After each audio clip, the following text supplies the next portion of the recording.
చూపిస్తున్నావా?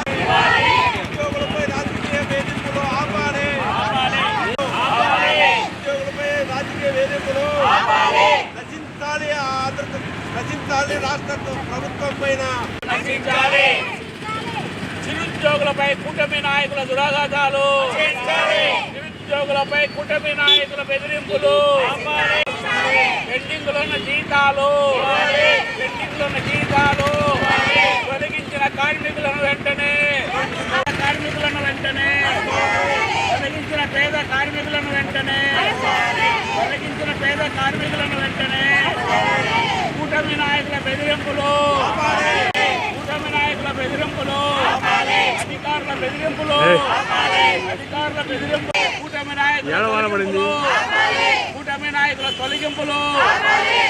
నాయకుల తొలగింపులు, 6 నెలలుగా పెండింగ్ లో ఉన్న స్కూల్ ఆయాల జీతం, 3 నెలల మధ్యాహ్న భోజన ఆయాల జీతం,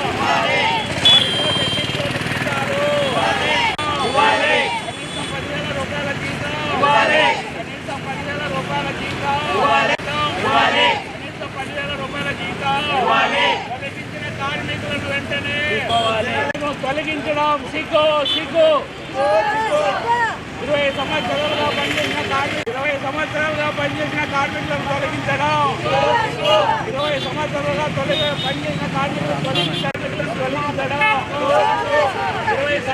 పనిచేసిన కార్మికులను తొలగించడం, నిరుద్యోగులపై కూటమి నాయకుల బెదిరింపులు, కనీస వేతనం 10,000 రూపాయలు. మధ్యాహ్న భోజన ఆయాల సమస్యలు వెంటనే విధుల్లోకి తీసుకోవాలి, తొలగించిన వారిని వెంటనే తీసుకోవాలి, విధుల్లోకి వెంటనే. ప్రభుత్వం నిరుద్యోగులపై ప్రతాపం చూపిస్తున్న కూటమి ప్రభుత్వం రాజకీయ వేధింపులు, నిరుద్యోగులపై రాజకీయ వేధింపులు, ఇవాళ పెండింగ్ వేతనాలు.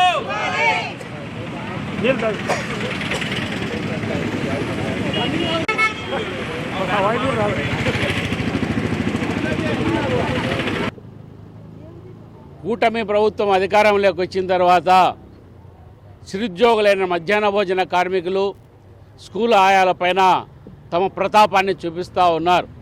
మధ్యాహ్న భోజన కార్మికులు పేద బడుగు బలహీన వర్గాలకు చెందినటువంటి వారు. వీరందరూ కూడా రాష్ట్రంలో 82,000 మంది పనిచేస్తూ ఉన్నారు. వీరందరి అన్ని జిల్లాల్లో కూడా ఈ రాజకీయ వేధింపులు కొనసాగుతూ ఉన్నాయి. ప్రధానంగా ఈ జిల్లాలో తెలుగుదేశం పార్టీ నాయకులు, బీజేపీ నాయకులు, జనసేన నాయకులు, చిన్న ఉద్యోగులు, 3,000 రూపాయల జీతం వచ్చే ఉద్యోగులు, 6,000 రూపాయల జీతం వచ్చేటువంటి ఉద్యోగులు, వీళ్ళను తొలగిస్తూ ఉన్నారు బలవంతంగా. ఏమంటే మా ప్రభుత్వం వచ్చింది, మా వాళ్ళను వేసుకోవాలా అంటూ ఉన్నారు. కలెక్టర్ను కూడా తొలగించి రాజీనామా చేయమని చెప్పేసి నీ పిఏలను వాళ్ళను కలెక్టర్గా వేసుకుంటే సరిపోలేదా చంద్రబాబు నాయుడు, లోకేష్ నాయుడు? కాబట్టి మీరు మీ రాజకీయ నాయకులను, మీ నాయకులను విచ్చలవిడిగా ప్రజల మీద తోలి ఈరోజు ప్రజలను వేధించమని ఏమన్నా పంపించినారా? ఏం చెప్పారు? ఎన్నికల సందర్భంగా ఏం చెప్పారు? గత ప్రభుత్వం వేధింపులకు గురి చేస్తూ ఉందని చెప్పి మేము ఆందోళన చేస్తే మీరంతా వచ్చి ముసలి కన్నీరు కార్చలేదా? మెరుగైన జీతాలు ఇస్తామని చెప్పలేదా? ఎవరి కార్మికులు తొలగించమని చెప్పలేదా? వారి సమస్యలన్నీ పరిష్కరిస్తామని చెప్పలేదా? చెప్పినటువంటి ఆ నోర్లు ఏమయ్యాయి చంద్రబాబు నాయుడు, లోకేష్ నాయుడు అని చెప్పి ఈరోజు ఏఐటీసీ ప్రశ్నిస్తూ ఉన్నది. బలవంతంగా తొలగిస్తూ ఉన్నారు. 20 సంవత్సరాలుగా పనిచేసేటువంటి మధ్యాహ్న భోజన కార్మికులను ఈరోజు ఇంటికి పొమ్మంటా ఉన్నారు.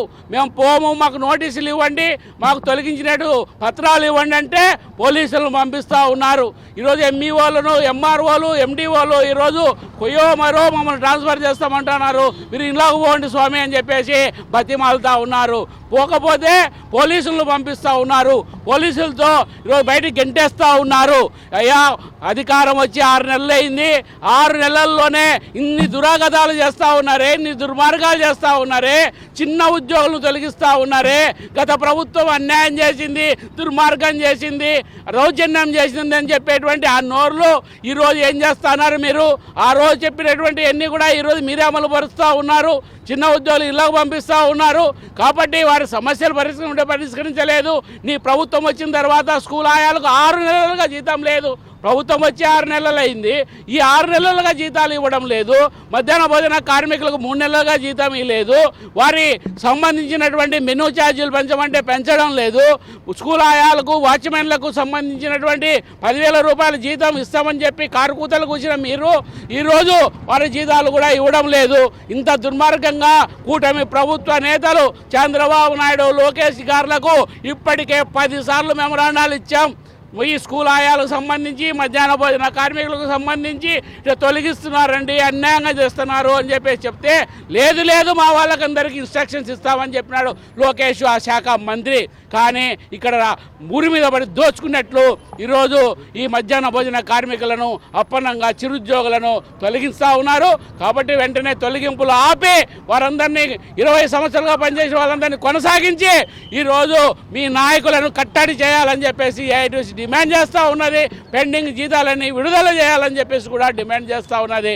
లేని ఏడాది రాష్ట్ర వ్యాప్తంగా చలో సీఎం కార్యాలయానికి ఈరోజు పిలుపిచ్చేదానికి రాష్ట్ర సంఘం సిద్ధమైందని చెప్పి ఏఐటీయూసీగా డిమాండ్ చేస్తూ ఉన్నాం.